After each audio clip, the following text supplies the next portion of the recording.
The world's largest human rights organization, Human Rights Watch, has stated that German Chancellor Angela Merkel should press Ukrainian Prime Minister Arseniy Yatsenyuk to force the Ukrainian army to stop killing Donbas civilians. Merkel should emphasize the need for Ukraine's defense ministry to issue clear and specific orders to troops not to use certain explosive weapons in areas populated by civilians. Merkel should also press the Ukrainian authorities to conduct further investigation into allegations that Ukrainian forces were responsible for attacks in the east that failed to distinguish between civilian and military objects, causing civilian casualties, the statement says. Eastern Ukraine is nearing a humanitarian catastrophe as residents struggle to get food and medicine, rights group Amnesty International told Reuters. The UN refugee watchdog added that the elderly in the region could be severely hit by Kiev's policies. While it may be too early to call it a humanitarian catastrophe, it's clearly progressing in that direction, the Deputy Director of Europe and Central Asia at Amnesty International, Denis Krivosheyev, said. Moreover, Krivosheyev stressed that the aid sent to southeastern Ukraine from Russia and other countries, such as food and medicine, is often stifled by pro-Kiev forces that preventing it from reaching those in need with the goal of starving the population there.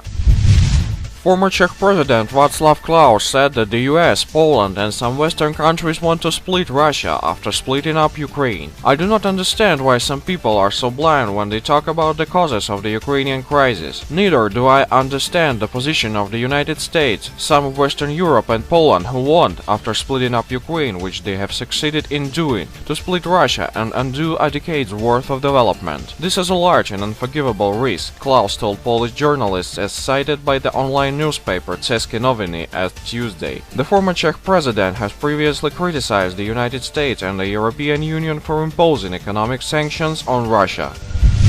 Facing tight budgets and shrinking military, the United States said on Thursday it was ending operation at an air base in Britain and handing it and 14 other sites in Europe. Several facilities in Germany would be closed, but overall US troop numbers there were expected to rise a few hundred. Some 500 US personnel would be withdrawn from Lajes Field in the Azores, reducing US troops number in Portugal. About 300 troops would be shifted from Germany to Italy. Remember, the United States has more than 64,000 troops stationed in Europe. So, US moves with 300 to 500 troops across the European bases is just a joke. As a result, US propagandists are trying to hide the process of concentration forces in Eastern Europe around Russian border under so-called tight budgets and shrinking military.